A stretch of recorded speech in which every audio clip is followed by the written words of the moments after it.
Good evening, everyone. We're going to get started with the June 15th, 7 p.m. public hearing.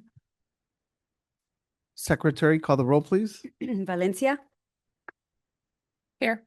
Cefuentes, Here. Johnson, Here. Olivas, Here. Lache, Here. Reyes, Here. Moreno, absent. All right. Do we have any public comment for the public hearing?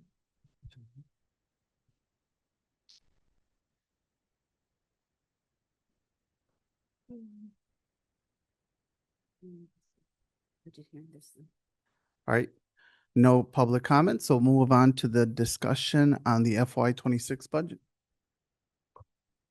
Well, good evening, everybody. We're going to bring up the budget, but I'm going to go through a couple of the highlights before we go into the actual budget itself.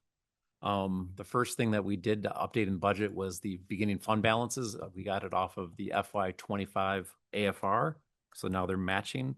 The second part was the resolution that we needed for the journal entries to assign the capital projects. To assign the capital project transfers. The third allotment that we did was moving the actual federal grants, the exact dollar amount, since they weren't known in the very beginning. So they're no longer estimates, they're actuals. And then the fourth thing and the last thing that we did was the evidence-based funding. At the beginning, it was an updated with a budgeted amount, and then we became, as you guys all know, from tier 1 to tier 2, and we put in the actual amount. So those were the 4 criteria for the amendment of this budget. And I'm going to go through the slides here with you. This is the 4th time that we've seen this now. We did a presentation back in April. We did one on May 4th. It was published in the newspaper on May 5th. And it's now for public hearing this evening. So next slide. As you can see, this is the timeline of the tentative budget and what we went through. Next slide. So this is a summary by all funds here. So these are all revenues by fund. As you can see, it's $259,690,000. The biggest fund that we have is the education fund. It makes up 77.5% of all our funding goes into there. It's $201 million. O&M at $20.7 million, debt service at $13.9, transportation at $12.4, IMRF and Social Security at $6.3, and capital projects at $5 million. Next slide. So this is a visual representation of that breakdown. As you can see, the big blue pie there, that is our ed fund, followed by B&G at 8%. Next slide. So this is the revenue broken down by source. As you can see, our number 1 largest source is the state. That's there in orange at 67.1%. And a vast majority of the state funding is through evidence-based funding. Our second largest source is local funding, which includes property taxes and other.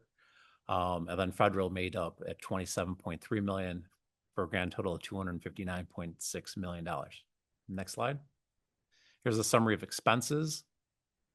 Again, our largest expenses in the education fund, it's at $205 million, makes up 76.3%. O&M at $20 million, debt service at 13, transportation at just under 18, Social Security IMRF at 6.4, and obviously capital projects at 5 for $269 million in total expenses. Next slide. This is again broken down. As you can see, 3/4 of our just goes straight into the educational fund. Next slide. So this is the interesting slide because it's broken out by object. As you can see, 50.3% of all of our expenditures are for salaries. If you add up benefits combined, it's a little bit over 63%.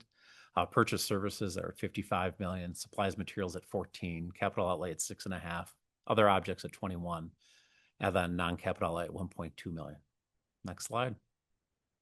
Here it is. As you can see, a little bit, almost 2/3 of our budget is salary and benefits. This is broken out that way. Next slide.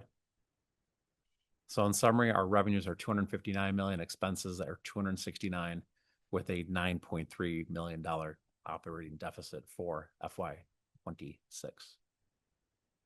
Now, I know I've asked this already previously, but I want to be clear, just so the public community is aware. What was one of the main reasons of why this happened? The biggest driver, 6 million of this, is moving from tier 1 to tier 2 in evidence-based funding. About $2.5 million was the reduction in federal funding, and then the rest is just it's made up of local, a little bit less local funding, if you will. CPPRT money was down as well, which is the corporate replacement property taxes. So And, oh, go ahead. I'll let you. What are we gonna do for the FY 26-27? What have we been doing already? we have a lot of retirees at the FY 26 ending this year. So we've done a lot of retirements without replacements. We've had resignations. We've consolidated FT in positions. We're also looking at finding efficiencies wherever we can. At the last board meeting, we looked at some of our insurance costs for collective liability, workers' comp, and property insurance. And that was $500,000 plus in savings right there. On tonight's docket, we're going to be looking at a healthcare broker and looking for opportunities to right size and to reduce our expenditures. But at the same time, we're also looking at new funding. We are applying for additional federal and state grants. That's been a big active one for this year. We're trying to find new revenue sources because right now, anticipated for next year, federal sources are going to probably be reduced down again. So, Two questions. So didn't the feds cut 13 million from us as well? if We're you getting look at the overall, Yeah. if you go back from 2024 into 2025, yes, there was significant federal cuts. Right. A lot of that was the end of the tail end of ESSER 3, if you will, because we had until October to Okay. spend down that money, then the last and final by January. Okay. So that was a little bit of carryover. But the actual, if you look at what was what we got in FY 25 compared to FY 26 without the ESSER funds, it was just under $2 million less. Okay. And next year, we're anticipating another reduction as well. So hasn't the state gone back and replaced some of the funding with the new budget? No, not as of yet. And we won't have the evidence-based funding numbers out until that usually is that first, second week in August. I don't even know where we're going to be as far as tier wise. I'm assuming we'll probably stay in tier 2. However, we were close to the cusp for tier 1. We were off by, I want to say it was 4 or 5 tenths of a percentage point. So again, no promises. We're hoping we can be hopeful, but there's no guarantees of moving back into tier 1. So, and it's not just us, it's also the relative comparativeness of other districts and how well or how not well they're doing in comparison to us as well. Yeah. Dr. Grossi said 78 schools went from tier 1 to tier 2. 78 districts. Yes. Yeah, Districts? Yeah. district. So yeah. 77 So- zeros. So when CPS went in from tier 2 into tier 1, it offset the 78 school districts were Okay. displaced, and we were one of those 78. Yeah. And out of the 78, if I remember correctly, I think 46 or 48 of them were LUDA districts. And we're one of them. Those are the large unit districts. Didn't the state give some additional funding for the new budget to the categoricals? I think I read that. Correct, yeah. But again, it was just to keep up with the proration amount. Mhm. And it was a little bit of new money.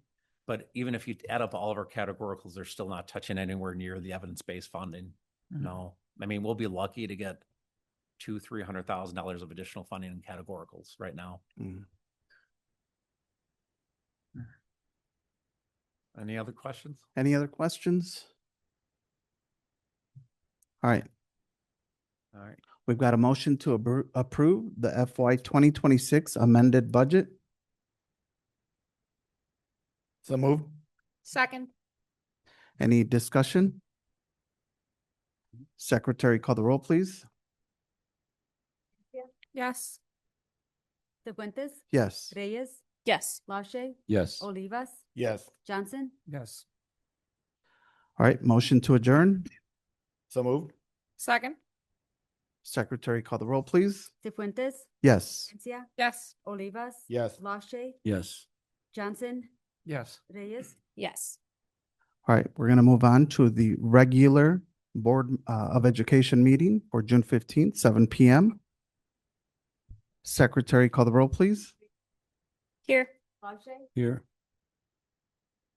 Johnson, Here. Valencia, Here. Cefuentes. Here. Moreno, absent. Olivas. Here. All right, Mr. LaShay, if you can lead us with the Pledge of Allegiance, please. I pledge allegiance To the flag of the United States of America.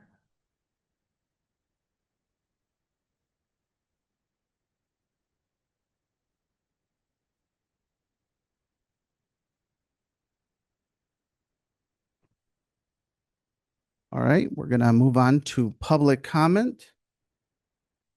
In order to have to speak for public comment, you would have had to sign in before 7 p.m. Respect the 3-minute time limit, respect the confidentiality of students and staff, and keep comments appropriate. We'll start with Mark Michelini.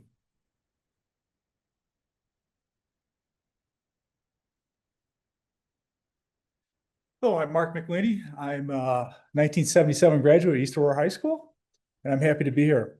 Tonight I'm representing the Aurora East Educational Foundation. I want to do a brief recap on what we've accomplished this last year and a little projection on the future. And then I want to end with an invitation to our golf outing, of course. So I'd like to recap this year. We've had a wonderful year. We started out the year by awarding 35 mini grants to teachers that totaled about $30,000 in total cash. Then we went into the winter months and we solicited about 106 or 109 scholarship applications, and we were able to award 40 scholarships in the total of $90,000 to students. We have 3 different buckets now. We have careers in education, academic excellence, and careers in technical education. So we're moving right along. This year, we've already counted 44 scholarships for the 2027 year. So we're moving. Years ago, we just gave 1 scholarship a year. Now we're giving almost 40 every year. So we're making great progress. And the last thing, the newest thing on our docket is seed money for capital projects.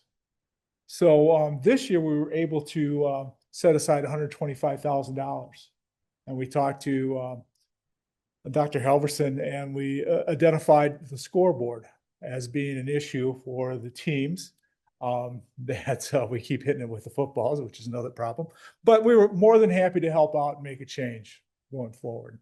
So we've got some seed money. I drive by and look for the scoreboard every time I drive by the high school. So for next year, again, we've got about 44 scholarships going. We anticipate doing about the same amount of mini grants. And we are prepared to provide, or I'm going to ask my board, excuse me. I've got to ask my board to provide $50,000 of seed money for next year's capital outlay projects. So we've got a lot going on. I've got a great team on the foundation board. We're looking forward to adding a couple of retirees that are coming out, and they still don't want to let go of their District 131. So we're very excited about that. And so lastly, I'd like to invite you to our golf outing. It's going to be on July 16th. And if you're not a golfer, come to dinner. You know, we like to meet people, we like to see people, and we like to expand our circle of friends. So with that, I hope to see you on the 16th of July. Thank you. Sure. Any questions? No? No questions. Thank you. No problem. Thank you. All right, next speaker, George Valenzuela.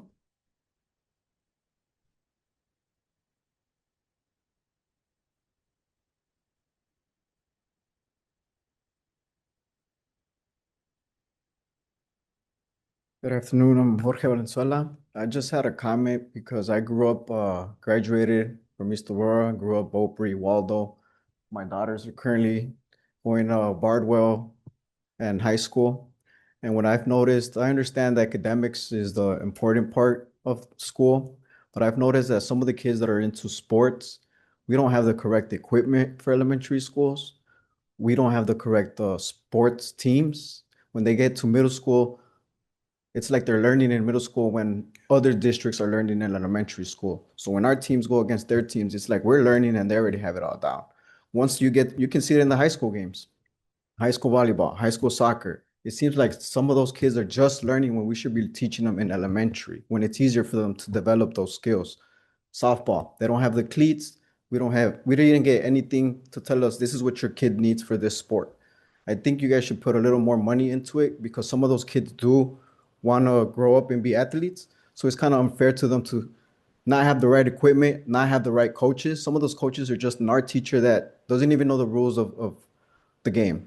I appreciate the teacher's time, but I think you guys should actually put some money maybe into actually getting a decent coach. It just sucks going to other schools and seeing the other schools all geared up, everything perfect. The kids know how to our high school kids, some don't even know some of the rules. It's like, and I've been to elementary school games, middle school games. It's the coaches, it's the gear. I understand that academics is important, but some of those kids do want to succeed in sports. East used to have a pool. I take my kids to other districts. "Oh, how come we don't have a swimming team? Why don't we have a swimming team? Why don't we have other things that other districts have? We don't have balls, we don't have cleats, we don't have helmets for softball. Why? We go to other schools, they're all geared up. It seems like there's not a little bit of more money put into the kids that do want to maybe succeed in sports. Maybe at least an actual coach, not just a teacher that, for the love of the kids, spends their time. I appreciate it, but it's not fair to the kids to not have actually somebody teaching them the actual rules and the sport. That's just my only comment. Just seeing them grow up and seeing other schools have everything in us, is like we don't even have coaches for these kids. Sometimes it's just the art teacher that is willing to spend her time. Appreciate it. Thank you.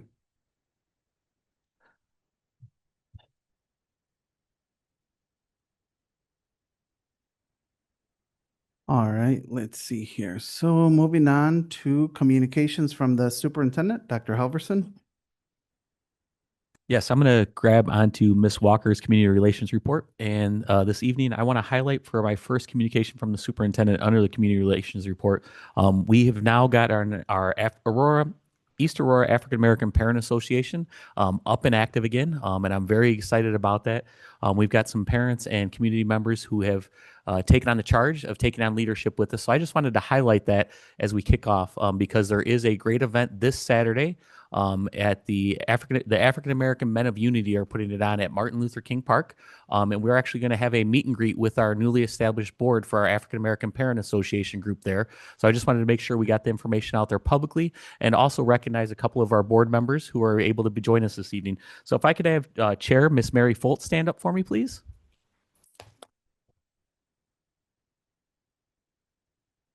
Vice Chair Dwayne Wilson is not able to attend this evening. Either is his wife, Secretary Lavanna Wilson, but let's give them a round of applause for volunteering. They're fairly new to our school district and came from Rockford, and they're very excited to be part of our African American Parent Association. And then also we have our liaison, Miss Juria Donaldson, and I want to make sure I get that right. I mean, once again, we highlighted this during our curriculum committee meeting earlier today. I think it's a great opportunity for us to unite our parents, to bring our African American Parent Association group together with our BPAC Association, with our Student Services Association that we've redeveloped. But we're also looking for our African American Parent Association group to help drive us forward and help us identify opportunities to further connect with all parents in our community. So we're very excited about that. Our meeting dates are up there, and if you look at them, we'll begin in September with a AAPA meeting at East Aurora High School, and then every other month, we're actually going to partner up with BPAC. So it'll be both organizations together. We'll have some fellowship and food together. That'll be held at Bell Sal. And then we'll have dual presentations ongoing, where we'll have presentations in both rooms at Bell Sal, and we'll have both presenters bounce back and forth there. So just once again, a good opportunity for us to make sure we're uniting our parents, working together, but also acknowledging our individual differences as well, and looking to build on those and how we can look to build successful opportunities for all kids in East Aurora. So I'm very, very excited. And I want to thank both those ladies as well as the two individuals who couldn't join us this evening.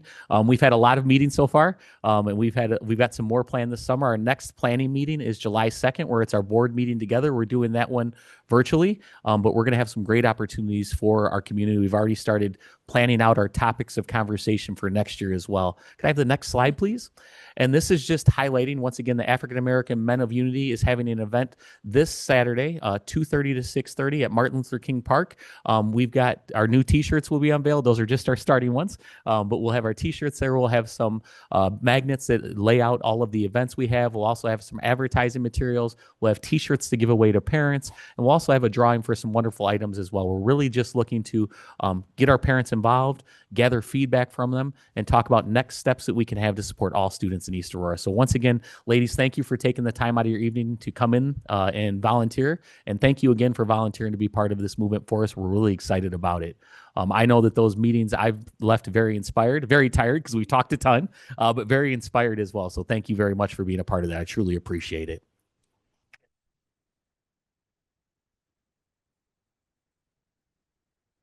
And next on the superintendent's report, the first item we have is district updates, and we have our operations district improvement plan. Board of Education, if you remember, not only do we have our school improvement plans now, but we have departmental improvement plans, and we wanted to save the best for last. So we have Andy Allen from operations to come up and give his departmental improvement plan with his team there. In all seriousness, I think it's been a great step this year for us to be able to provide a model for how we want departmental improvement plans to align with school improvement plans.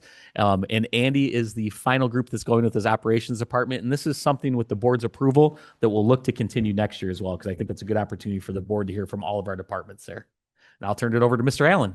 Thank you very much. You stole one part right away. Good job. Come on, over here. Work with me. They act like they haven't seen this before. So thank you very much, Dr. Ellison, Board of Education. Appreciate the time to present our opportunity or our operational plan for this past year.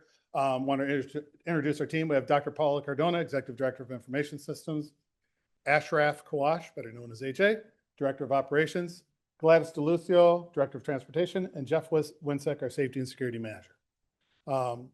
Starting this year, Dr. Halverson challenged us with coming up with our goals. We came up with 7 as a department. Everyone has at least one. There's a couple departments that had more than one. And we took a little time, as on our executive retreat, spent a lot of time trying to debate what would be best for us, make something that was attainable for us to get. So we've had a very good year. We didn't make it everywhere. We were through all of them as good as we wanted to, as well as we wanted to, but we made significant progress on most, if not completing many of them. So I'll take the first couple here. Goal 1, this was a collaborative effort with school leadership, curriculum instruction, all the different departments here, trying to make sure we're ready to open. The facilities are ready, they're safe, all the curriculum materials are there, teachers' classrooms are set up, and that was like the most important thing. The beginning of the day starts with students making it to school via transportation. The building's in good shape from operations, they're safe from safety and security, and then any more technology is integrated into everything we do.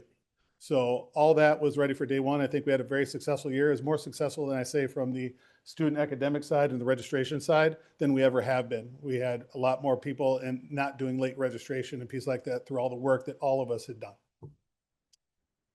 Goal 2, I took this and we are going to make good progress on that coming soon. Facility assessment as far as what we're trying to do as an overall district to make sure we know where we stand, what we're doing overall, where we need to spend the money get the most impact on our buildings and our programs. So we are going to do a facility assessment. We've already been working with Corder and Clark to start that process very soon. It was just voted last meeting, so that's good progress for us to get a more depth and insight.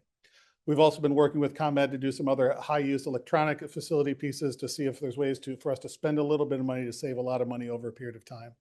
But we've also done some simple things with the ticketing system with the maintenance staff wanting to see some of the tickets better, make adjustments in their tickets, try to, I know AJ has refined the practice of how we're assigning tickets and keeping notes, and we keep getting better with it. There's always room for improvement. Otherwise, it's just about seeing your minor flaws you may have and finding ways to improvement overall. So we're going to continue to do this, and this will probably be a goal you'll see next year on us because we have lots of room, lots of other ways to grow this and get better at it. Goal 3, I believe this is Paula's. Yeah, so we were tasked to provide professional development plan for our second year of implementation with Synergy. We were able to provide over 40 years of professional development to our district, virtual and in person together. And we also were able to provide this professional development for any certified and classified, for example, teachers and health staff, office staff, parent liaisons, you name it. And we have the breakdown of some of the professional development that we were able to provide this year, very heavy on the overview, attendance, and teacher gradebook. So we continue to support the district and in the operation pieces of the student information system. And we have more this year. We really want to have videos just telling everything that happens.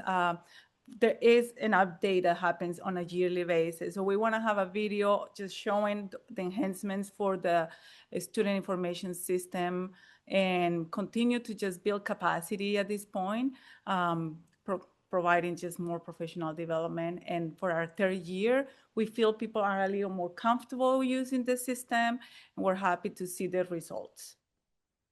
You have to take care. Can I ask you a question? Yes. So I know Synergy, you know, when you change systems, it's a big deal. The same thing with the city, but is it on track? It's finally like working pretty well these days? We can see in our ticketing system, we didn't have as many tickets, meaning people are getting more used to the system. Okay. Again, it's year number 3 at the beginning. Since we started with implementation, I said we have to give it at least 3 years for people to feel a little more comfortable with the system. We are building a little more. We're building more in analytics and MTSS and data-driven opportunities that we'll see in another goal. But I feel like people are getting used to the system. And yeah, I mean, we had many obstacles at the beginning, but I think we're able to resolve those. And parents, we see engagement with the parent portal also in our new student information system. So I think it's moving along the way we want it at this point. Any other question? Real quick follow-up to that, Ms. Cardonia touched on that a little bit, but one of the things we are looking to do moving to next year is really figure out how we can get our data dashboards in real time through Synergy a little bit more. So it does have that capability, but we needed to get through the implementation stages, et cetera. So that's one of the things we're talking about now on how we can use Synergy more effectively for output data to get better return on our investment for it as well. Good evening. Okay, let's talk a little 10-year health life safety. So the 10-year health life safety is inspection that we have done, and it's just exactly what it sounds like. It happens once every 10 years. The purpose of that is to ensure that the buildings stay safe, code compliant, and that they're capable of protecting occupants in case of an emergency. Some of the stuff that they evaluate are our fire protection systems, exit lights, emergency lights, pull stations, building construction, and almost anything and everything that could be deemed as a potential safety hazard. What the results help to do for us is puts it into a prioritization level, categorized into 3 categories, which is A, B, and C. The best way to look at it is A is the most priority and or they're thought of to be the must do. Typically, they would like to, so this gets done by the architect. The most recent one was done, I think, a little bit over a year ago that we had it done. So the guys have been working around to get a lot of the items done. So the A items, they typically want done within the first year. The assessment that we got, so essentially they'll walk every facility, every outside and inside, outside, and they'll start to notate the deficiencies. And with that, what's a benefit to us is if they'll say, hey, for example, this exit light is not working, they'll give the cost for what a new exit light is and then what prevailing wage would be to replace it. So essentially with this, with all the deficiencies, they can give us a rough estimate, which helps us to budget and be able to calculate how we're going to do things over the upcoming years. With that, I do want to note, for our A items, we're very proud of our maintenance department for doing this, because once we got this, they were projecting about $150,000, just under $150,000 to complete everything. We looked at everything, and almost every category on there, we felt between the mixture of all of our maintenance mechanics, they were capable of doing everything. So we were able to successfully complete all the A items in-house with our entire maintenance mechanic department team. It was about 100 hours, and we're still working through material, but if they quoted us at about 150,000, we got that done for about 1/10 of the price, keeping it all in-house. So we're very happy and proud of our maintenance mechanics and what we're able to do to kind of save some of those dollars going forward and being fiscally responsible. So the A items are done. There's one item that isn't done, and there's just this discrepancy on some of the drawings that were used. They weren't really updated. We do have newer updated drawings, so going forward we should be good. But we are working through one thing, so I don't want to say we're 100%. We're 99.99%, but that should be done soon. The B items could be, the best way is the should do. Some examples of that, it could be a door that needs a closer, a damaged ceiling tile, or even stuff as simple as damaged asphalt or cracked concrete on the outside. So with that, A is we have to do it. B and C are more of the recommendations. Obviously, if there's something with B and C that comes to where it's safety related, then we'll push it to the top. It actually becomes an A item with that. So with that, it brings us to our C items. And those are best looked at as the could do. Examples of that, it could be, we have a very old floor in here that it's still safe, but you know what, it could be due for an upgrade system. Another one, and the biggest expenses of what they projected from this, was our HVAC equipment. It's still running, but it's 17, 18, 19 years old, and it should be or could be replaced.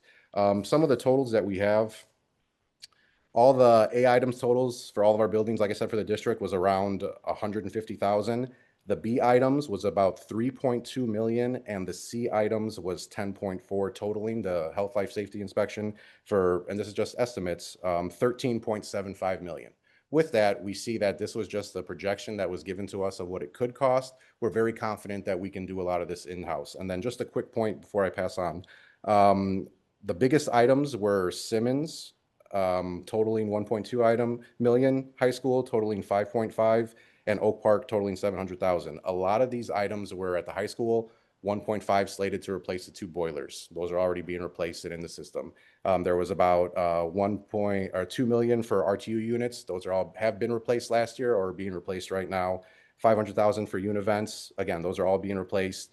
Simmons, the biggest thing there was 430,000 for 2 RTUs. One was replaced last summer. The other one's being replaced this summer. So a lot of these C items, if this is projected at 13.75 million, after we start the next school year, I mean, that's probably going to be cut in half easily. And like I said, most of the items are just recommendations. They're not anything that needs to be done right away. The A items, which was the most important, was taken care of. So with that, the 10-year health, life, safety is one of the district's most important facility planning tools. Like I said, it provides an objective and assessment for our buildings to ensure the safety of our staff and students. Our main goal is a safe and conducive environment, conducive for teaching and learning. So that's our goal at the end of the day. So with that, like I said, the last one was done, I think, in 2015. So we're very happy that when we were able to get in front of it, that we're able to do stuff in-house. And that is our goal, with always to bring all the work in-house, because it's obviously it's cheaper for us and more conducive for us to do it like that. Are there any questions?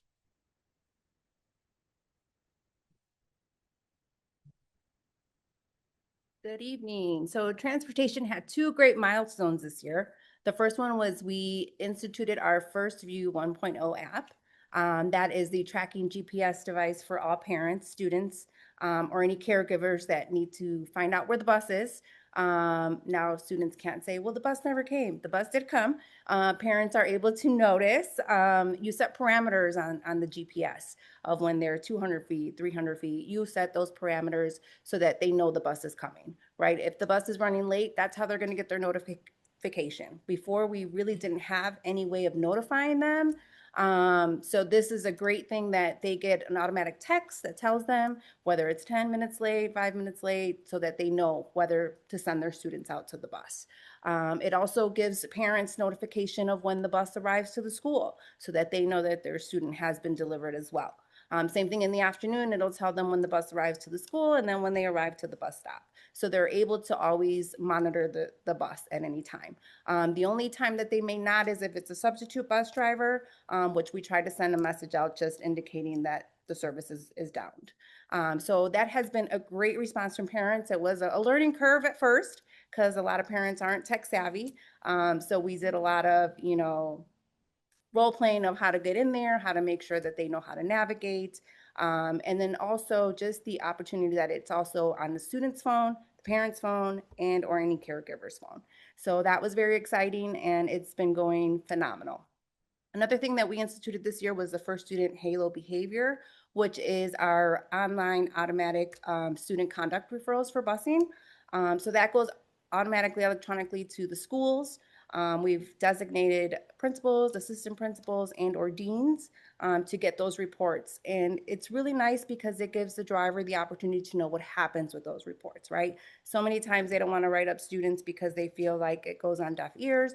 So this gives them the opportunity to know that it's been delivered to the school, and it gives them a resolution at the end of what was transpired for that student. This is also beneficial for schools because they're able to pull reports if students have had multiple reports. And it's not only for negative reports, it's also positive reports. So drivers are always on there, complimenting students if they do something great, or if their behavior has improved, because it's also a tracking device for that as well. So these are 2 items that we've instituted. Now this is just with first student this school year, but this summer we've also started the piloting program for bus zone, which is the Durham version of it. So special ed parents, as well as Benavides parents, as well as early learning students will also have the ability to do this come fall. So that'll be something that we're going to tackle in the fall. So very exciting. Any questions? No. Perfect. All right, and on to some of the things that security's been working on. From this point forward, we've been having we've implemented monthly meetings with the Aurora Police Department. It's with primarily our secondary staff, as well as our student resource officers, as well as our school security officers. This has been great in achieving a better understanding of what each person can do, what each person cannot do, but also collaborating so that we can do more together. Also, now all of our security teams, both our retired staff as well as our on-duty school resource officers, they are all certified in ALICE. That's been helpful in getting out the ALICE instruction to all of the schools. That's been done at the pre-K, the primary, and the secondary. But this year, God bless you. This year, for the first time, we did ALICE training with the IT as well as our building and ground teams. Realistically, that if something does happen in school, the building and ground teams are going to be among some of the most important people, just because they know the background, the layouts of the schools. And then so that was done in both English and Spanish for our teams. And then we have the first couple schools, the first couple elementary schools that now have cameras in some of their hallways. We wish that we had them in all of our schools, but again, we have to start somewhere, so we had to prioritize. So we prioritized with a couple of the schools that have the most vulnerable or circuitous routes going to the main office area. So those ones that were chosen were both Oak Park and Brady School. So there are cameras that were put up so you can monitor people when they come in the door, and not only see when they come in the door, but also see where they go after they come in the door, which is very helpful. A lot of you people probably understand about what happened at the Oswego Portillo's, where a boy lost his life due to a car accident. The city of Oswego they've created a law for ballards for all new businesses over there, but also it was pointed out to us by some of the Simmons staff that there are vulnerable groups of kids who hang out after dances in the dark, and people come in riding pretty hot off of Shuffer Road. So then what was done was safety ballards were put up around there to help protect our children as well too after the games and dances. And one of the reasons why that we had to put up the cameras in some of the schools is because we don't have safety vestibules in all of our schools like most of our surrounding districts do. So we're kind of working in that to do that as fiscally responsible. I know Dr. Engel was talking about our money woes, but also we understand that security is extremely important too. So we're trying to do what we can and try to do it as simply and safely as possible too. So a couple of the schools where we started working on our vestibule project is both Cowherd and the East Aurora Extension Campus.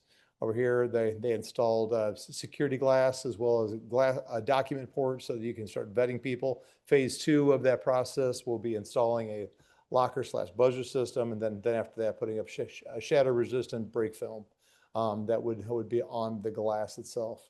Also, my last little point on here is that you guys probably heard, I think it was mentioned previously that District 131 has gone to the CSTAG threat assessment model. That's something that we've now created a training team here, and then so that will be going out. We'll be training our admin staff at every single school to help in decision making, decision management, and the processes that are involved when student safety or crisis issues do come up. Any questions? Thank you. Our last goal, it will be data and how we're utilizing the data. So some of the things that the district wanted to do was like have real data at the fingertips. And Synergy offered 3 different modules, one being the MTSS, the multi-tier system where we can actually look into the early warning system, a monitoring system that can show us attendance, behavior, and grades or academic grades all together, and it will provide us with kids that might be at risk based on those 3 different metrics. We partner with the data analysts to look into some of those dashboards that they have created, that they also call it the ABC, attendance behavior courses. And so we have been able to mimic some of the work that they did in Synergy, not only with the module of the MTSS, but also with the analytics. And so with analytics, we created what we call the principal essentials. And it basically has those dashboards that they created in Excel, but they have real data and they are embedded in Synergy. We would love to expand on those, the analytics at this coming year. We are trying to work on a data framework that will align what the district would like to see in their school improvement plans and the state report card. Not only that, there were 2 of the main analytics dashboards that were really used this year. The first one being eligibility. So eligibility was actually created for the high school, and Noel Delamar and his team was the #1 dashboard that they used for all the students athletes eligibility. The second one was online registration. And with online registration, we created different kind of metrics to be seen, not only who has completed the registration, but what kind of programming they selected. So when we did the change with the elementary school, that was kind of like the driving force of us being able to see what is the percentage of the students that have been asked for either English or dual language. So that was very important in the analytics piece. Now we want to take it to the next level and put a little more data into how is assessments going to correlate with all this learning.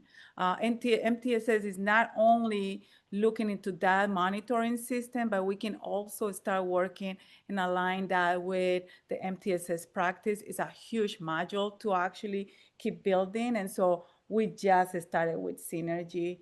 People are getting comfortable, but we actually now need to start working on all the things that can offer.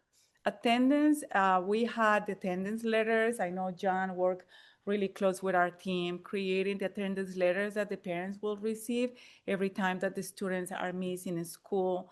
Not only that, if you have the app, one of yours may be a parent, you might know that if a kid is missing a period, you're receiving it immediately, a text message or a notification telling you that your kid is not in a school. So those are pieces of attendance that we have actually created this year that will be more and more data, data that is meaningful, because we have so many ways to get data in the district.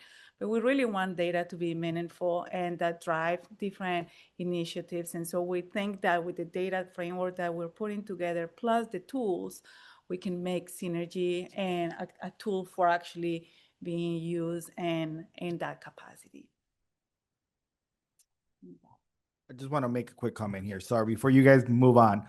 You guys were talking about the attendance, and I know I had a just comment when parents get a letter saying that their child has missed certain amount of days or whatnot, and then when they reach to their school, they don't know what letter they're talking about. So I just want to make sure those letters are being seen by admin, people in the office, so when that parent calls, they are aware of what those letters state. Just okay. Yeah, the letter is an automated letter, and it's a letter that was actually created based on we used to have letters of attendance had been in place for many years. Synergy being new, that was last year, was the first year that we actually redid with the wording and everything, those letters. But I'm glad to know that some people don't know what letters we're referring to. We'll make sure that they know. Thank you so much. So in conclusion, thank you so much. We look forward to coming back here next year and doing this. We'll just cut it short now because I know we're over time. Thanks. No, we'll hold real quick. Let's give them a big round of applause for that team. But Are there any questions from the board members for that team at all? Yeah, thank you guys very much. I just want to say that typically in an educational setting, the operations department is considered back of house. So if you're considering a restaurant, it'd be back of house. But what I'm proud of with these 5 individuals is that they're always very customer service centric. So even though they're back of the house, they're the backbone supporting us. They're definitely very customer service centric. One other thing to highlight, Dr. Engel, earlier we talked a little bit about the fiscal responsibility and trying to be fiscally responsible. One of the things, the collaboration between the operations department with Mr. Winsick and our grants department, we were able to secure a $350,000 grant for the vestibule at the high school, and that was through State Representative Barbara Hernandez. She'd reached out to us, so I'm excited to let you know that we'll be bringing that back to the B&G committee to move that forward now, because we did just get word last week that we did get that grant. So something exciting when we look at how we're trying to be fiscally responsible and be safe at the same time. So once again, thank you to that team. I really appreciate it. Next on the district updates from the superintendent, we have B2, which is the buildings and grounds site improvement update. So we'll turn it right back over to Mr. Andy Allen. And this is for the Hill because we were doing some work there on the lot and we've received some updates there. So we wanted to provide 2 options for the board and see which direction we wanted to head. So I'll turn it to Mr. Andy Allen. Thank you. Thank you, Dr. Halverson. So part of it, we went through bids to do the back parking lot at Hill Avenue Buildings and Grounds site this year to repave and fix a lot of the holes and try to get the drainage to flow the right way with new pavement and grading. They conducted some tests, which they do, I guess, when they remove asphalt, and found a benzene, in other words, like a fuel type substance in there, which is an EPA flag. So the material has to be disposed of in a hazmat EPA type way and tested. We got a quote from the company to complete that work. The information's your packet. So if we want to move forward and continue the project, we'll have to do that cleanup at that $57,924.90. We could run into other small things there, but I don't think we will. That's taking all the surface out and trucking it away. If we don't move forward, we still will know it's a problem. So if we want to do anything going forward, we're gonna have to budget for that or figure that out. Or if we want to do any type of modification of that building in the future, we're gonna have to take care of it. If we do want to cancel the project, there still is a cost of a little over almost $12,000 because the permitting and the fees and all the stuff the company had to go to, we are on the hook for that. So really we're trying to gain guidance today, and I needed really a motion tonight to either move forward or table the item so we can keep on track with the summer construction. Any questions for Mr. Allen about that or any feedback from the board at all? So it'll be one motion or the other. You'll either take action on one and leave the other. So. I mean, it's a safety hazard to have that environmental, right? So we really need to do it essentially. I mean, we've never had any tanks or anything there, so we do not think it was from us or any of our things. We did hear from a person from the community that said there was an old trucking firm at one time in that area that occupied the facility. I don't have that history, but if that's the case, my guess if it was, they had fuel and other things on there, which benzene's a byproduct of that or spillage of that, so. My recommendation is from a safety standpoint that we just move forward with it and continue and pay the additional amount to make sure we dispose of everything properly. We just wanted to make sure we gathered insight from the board because it was over the 10% set asides that we would have there for that. So that would be my recommendation, but we wanted to bring it forward to the board. Did we get a couple quotes or do you have an? It'd be from the contractor doing the work.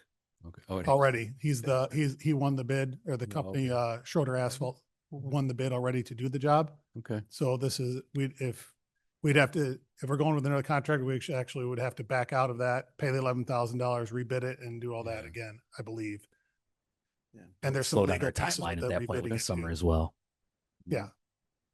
We got the money. We have the money for it. So the way I'm looking at it is we either take care of it now or we postpone and end up actually paying more later on, plus the $12,000 that we're already into it. So, I mean, it's sunk cost already. Got to do it. Yeah, I agree with moving forward. So. Do you want a motion now? Yeah, We're gonna do it now. I agree with motion 1. Board President Fuentes, could you do the motion for me, please? Sure. Thank you. So section 8.B.2a, motion to approve the removal and remediation of contaminated soils at 411 Hill Avenue by Schroeder Asphalt Services, Inc., in the amount of $57,924.90. So moved. Second. Any discussion? Secretary, call the roll, please. Lache, Yes. Reyes, Yes. Olivas, Yes. Johnson, Yes. Cefuentes. Yes. Valencia. Yes. Motion carries. On to 8B3, which is the motion to approve the 3-year contract as presented for Gallagher Benefit Services, Inc., broker of record authorization for East Aurora School District 131. And I'm going to turn it over to Dr. Engel a little bit so he can highlight the joint committee process that we went through as we were looking to get an RFQ and RFP out there for insurance brokers. Once again, we talked a little bit earlier about trying to be fiscally responsible, meet the need of the district, and we wanted to make sure that we did go out to get other quotes and kind of see exactly where that took us. So I'm going to turn it over to Dr. Engel. So the district went out for a request for qualifications. That was a joint effort, as Dr. Halverson said, between the administration and the union. Equal number of folks on both sides.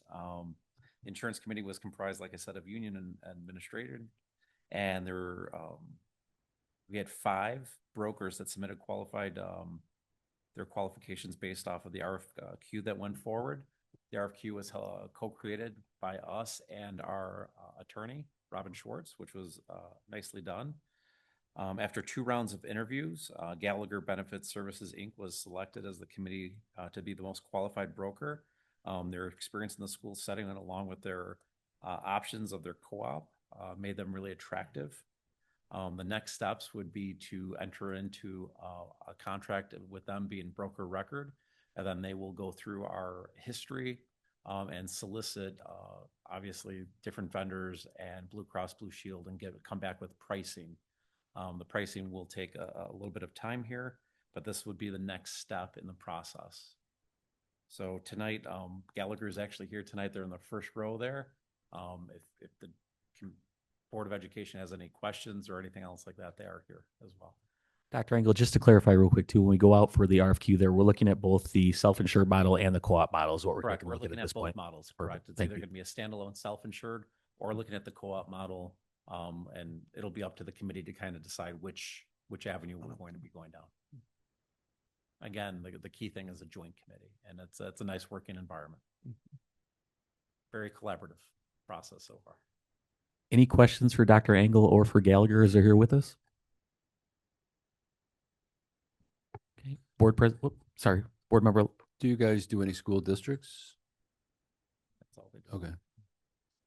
Can you do me a favor? Can you come up to the mic? No worries, just because we're recording. No worries at all. Thank you. Thank you. Victoria Doling from Gallagher. The 4 of us who are sitting here represent over 150 just our team, over 150 school districts in the state of Illinois. Gallagher as a whole, this is a segment of of just the industry that we work very closely in. So we represent in totality close to between 35 and 40% of the school districts in the state of Illinois, about 809. It's a specialty for us. Yep, K through 12. It should be sufficient. Thank you. Thank you. Any other questions at all? If not, Board President Cifuentes, can I turn it over to you for a motion, please? Sure. 8.B.3, motion to approve the 3-year contract as presented for Gallagher Benefit Services, Inc., broker of record authorization for East Aurora School District 131. So moved. Second. Any questions?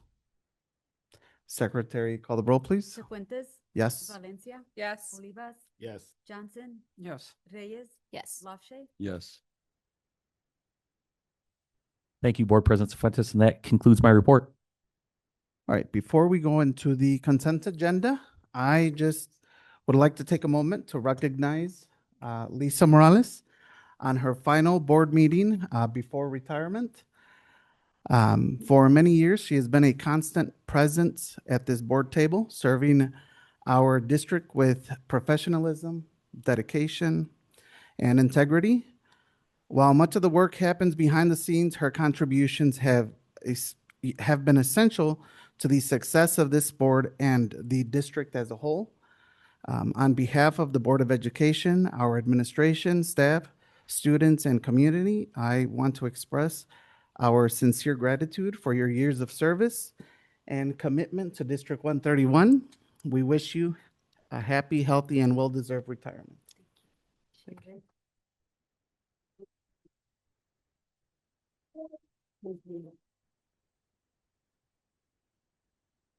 Lisa, did you want to say anything at all, or did we want Wilson to come up and say it? Too soon. I'm still in shock on that one. I just want to say that it's been such a journey for me. I've had the privilege of working with 9 superintendents over 35 years, and the first one being Dr. Ponquanet. And I've just been so lucky to have learned so much from each one of them and grow over the years. And I've also had the opportunity to work with over 34 school board members collaboratively. And I've gotten to know each one of them on a professional and personal level, and I do appreciate that. East Aurora will always be near and dear, and I just want to say to the custodians, office professionals, administrators, I want to say thank you for always greeting me with a smile and sharing your stories anytime I'm in the buildings, and I'm going to take that always and remember that, and I'm going to be around, and just keep doing what you're doing, because East Aurora, the families in East Aurora really deserve it. So thank you. I appreciate all of you.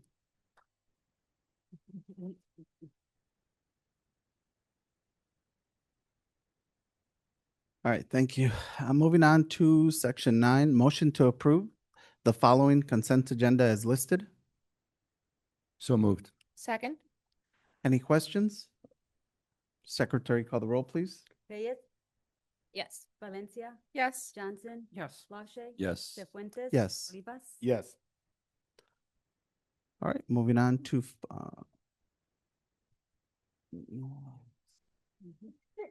okay. Dr. Ballard, I believe, do we have an introduction or not yet? Not yet? Okay. All right, moving on to Finance and Personnel Committee with Ms. Reyes.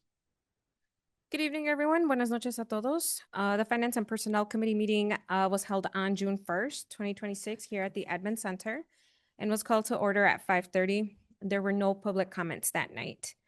Dr. Engel presented the district's donations, the April 26 financial reports, and the proposed Finance and Personnel Committee meeting schedule for the fiscal year 2026-2027. We all agreed that all items were in order. He also presented a lease certificate amendment that would allow remaining funds from the Career and Technical Education Center project to be used for phases 2 and 3 of the East High School HVAC project. This item will be brought forward for action at tonight's board meeting. We also reviewed the results of the district's request for qualifications for commercial insurance services. And after evaluating 3 proposals, district leadership recommended the option that provides the best overall value. Approval of the recommendation is expected to reduce annual costs by approximately $400,000 while also lowering deductibles. Discussion emphasized the importance of selecting the best value, considering both coverage and service quality, and establishing a regular review cycle moving forward. An update was also provided regarding the fresh fruits and vegetables grant application. The district has submitted its application and expects to receive feedback from the state within the next month. Dr. Engel then presented a proposed 3-year agreement with NIU, Northern Illinois University, for East High School graduation ceremonies from 2028 through 2030. The district is also exploring the possibility of aligning graduation dates with West Aurora beginning in 2029 and will continue evaluating other venue options. The committee reviewed a request to authorize payment of end-of-year bills on June 30 to ensure expenses are recorded in the proper fiscal year. Dr. Engel also presented updates to meal reimbursement rates to align with federal guidelines, with the new rates taking effect July 1st. Dr. Ballard presented revisions to Exhibit 8, which outlines conditions and benefits for administrators and department staff. The proposed changes align non-union benefits with those negotiated in the collective bargaining agreement. He also presented the district's annual joint high-need positions list, developed collaboratively with union representatives. The list identifies positions eligible for tuition reimbursement and potential recruitment incentives based on staffing needs. In addition, he also presented a proposal to update the Student Information System technician position to reflect expanded responsibilities related to reporting, compliance, and data management. He also recommended repurposing an existing counseling position into a college and career readiness counselor role to strengthen college and career readiness initiatives at the high school. The meeting adjourned at 5:55 p.m. that day, and we do have some action items for tonight. 6.B.1, motion to approve the NIU East High School graduation contract. So moved. Second. Any questions? Secretary, call the roll, please. Valencia, Yes. LaShay, Yes. Johnson, Yes. Reyes, Yes. Cefuentes. Yes. Olivas. Sorry, yes. Got distracted, sorry. 10.B.2, motion to approve the lease certificate amendment. So move. Second. Any questions? Secretary, call the roll, please.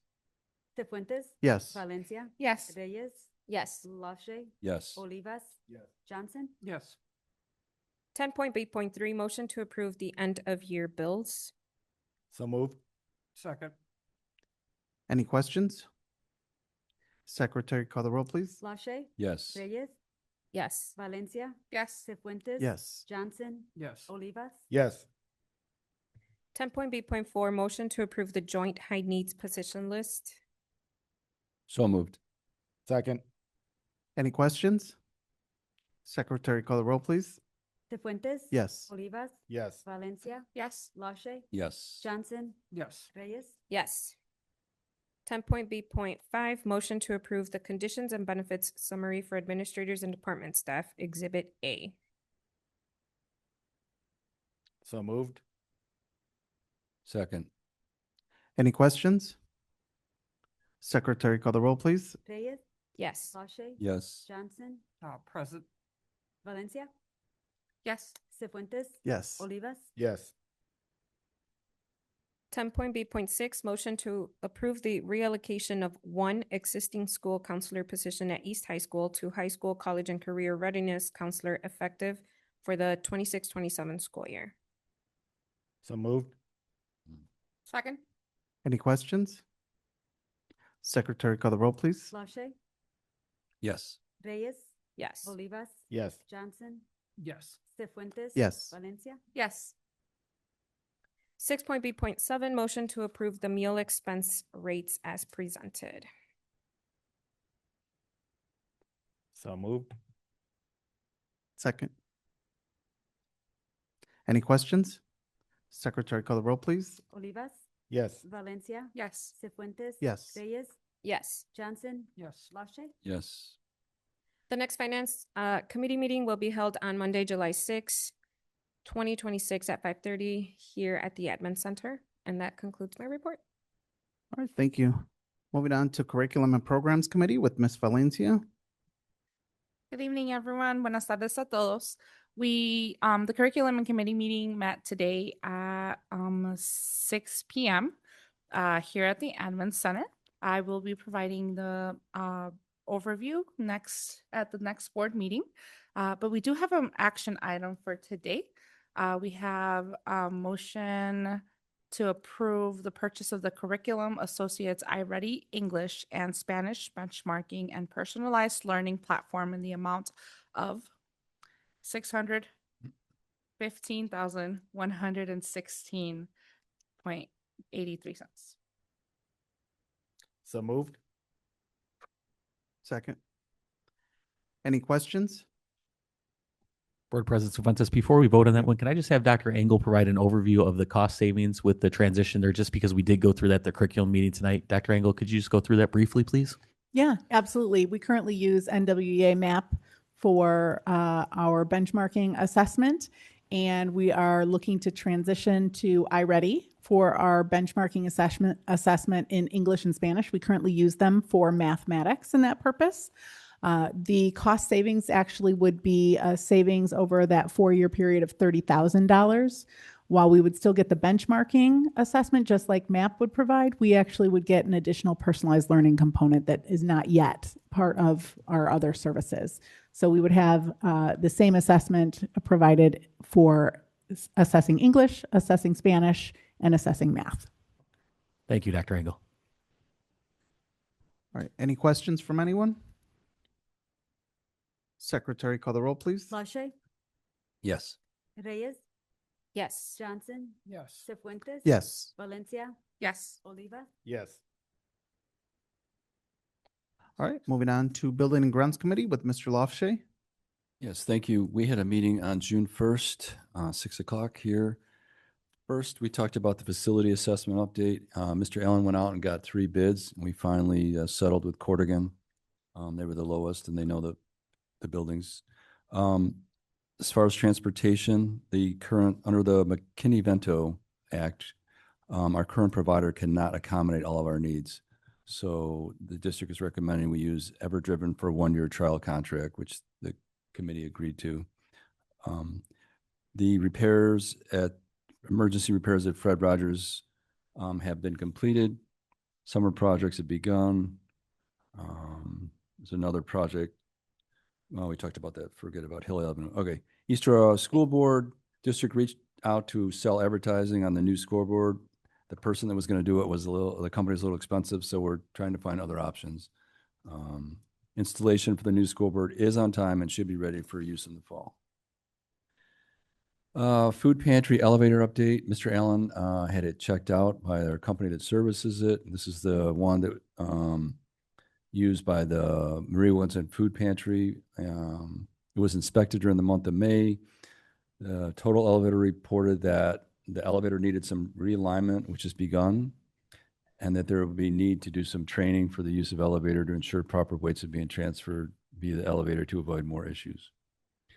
The East Aurora High School Freshman Center roof drains are underway.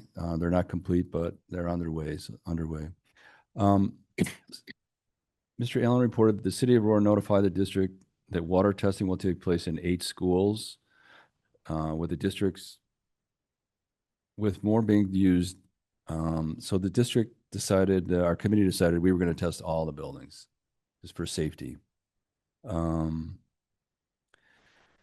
Allen reported that the district has worked with Common and Train to identify inefficiencies and potential areas of improvements to save money with the HVAC systems. So we're going to try with 6 buildings and see how much money we save. We talked about the meeting dates. Our next meeting date is July 6th, okay? And we have a couple action items. One is the resolution to dispose of old yearbooks. So moved. Second. Can we read the exact wording that's on the? Yeah. I asked Mr. Allen to help us with that because it's not in the. I can grab it. A motion to approve the resolution for the sale disposal of personal property. Okay. Sorry, Mr. Lofshay. I thought you wanted to. Okay. So moved. Second. Any questions? And this were for the yearbooks, correct? This is for the yearbooks, and Okay. we do have a plan for those 40 extra ones. We're putting a social media post out there to make sure that our graduates of those years or attendees of those years have opportunities. So we did take that into consideration. We're moving that forward. We're going to save. We're going to give one of each that we have to the Aurora Public Library, right? And then hopefully. Yeah, that list was developed out of the high school with Kevin Martin. Those are extras that we do have to allow them to start their collection. And then we have abundance of extras of other years. So that's what the PR, public relations is working on now to get in our community's hands so they can use it and enjoy. All right, any other discussion? Secretary, call the roll, please. Reyes, Yes. Valencia, Yes. Johnson, Yes. LaShay. Yes. Cefuentes. Yes. Oliva. Yes. And we need a motion to approve the transportation contract for Everdriven as presented. So moved. Second. Any questions? Secretary, call the roll, please. Johnson, Yes. LaShay. Yes. Valencia, Yes. Reyes, Yes. Cefuentes. Yes. Oliva. All right, moving on to section 13, executive session for the purpose of discussing the appointment, employment, performance, compensation, and dismissal of a specific employee. So moved. Second. Secretary, call the roll, please. Valencia, Yes. Cefuentes. Yes. Johnson, Yes. Olivas, Yes. LaShay. Yes. Reyes. Yes. And there will be action.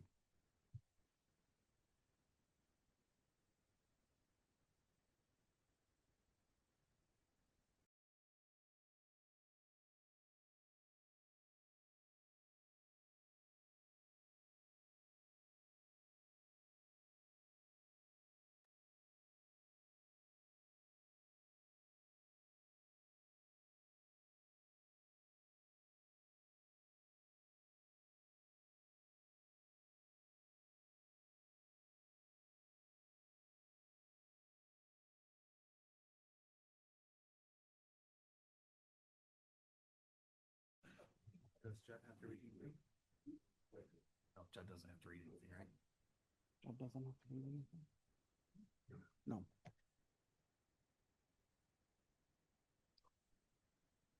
Motion to reconvene from executive session.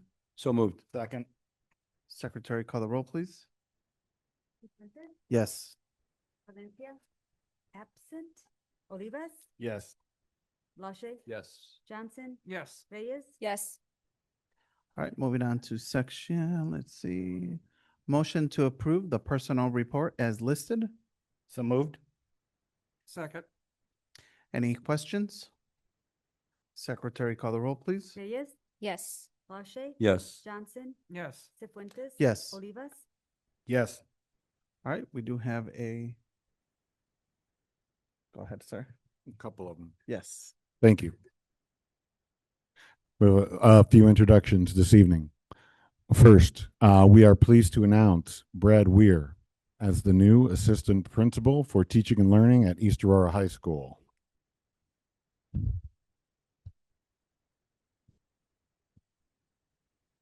Get that applause at this late hour, Mr. Weir. Most recently, Mr. Weir served as division chair for reading and operations at East Aurora High School. He previously served District 131 as executive director of curriculum and instruction and director of literacy and interventions. Prior to joining District 131, he served as division leader for English language arts reading and library at Thornton Township High School, District 205, and as district coordinator of English language arts reading and ELL at Bloom Township High School, District 206. Mr. Weir holds a Master of Arts in Administration from Governor State University, a Master of Science in Reading from the University of St. Francis, and a Bachelor of Science in English from Southern Illinois University, Carbondale. Congratulations on your appointment.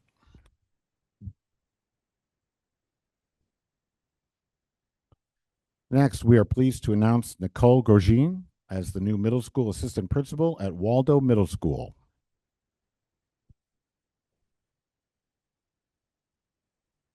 Most recently, Ms. Gorgine served as the 6 through 12 Curriculum and Instructional Specialist for Valley View School District 365U. She previously served as Intervention and Enrichment Coordinator at Romeoville High School and spent 16 years as a high school science teacher in Valley View. Ms. Gorgine holds 2 Master of Arts degrees from North Central College in Curriculum and Instruction and Educational Leadership. She also holds a Bachelor's of Arts in Biology with Secondary Education, also from North Central College. Please join us in welcoming Ms. Gorgine as the Assistant Principal at Waldo Middle School.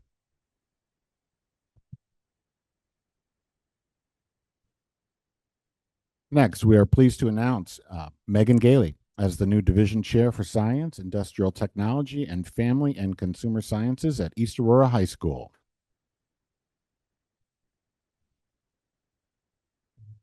Most recently, Ms. Gailey served as an instructional coach for science, CTE, and FACS at East Aurora High School, where she has also taught advanced physics and served as a night school administrator. Ms. Gailey holds a Master's of Arts in Educational Leadership from North Central College and a Bachelor of Science in Chemistry Education from Illinois State University. Ms. Gailey, congratulations on your appointment.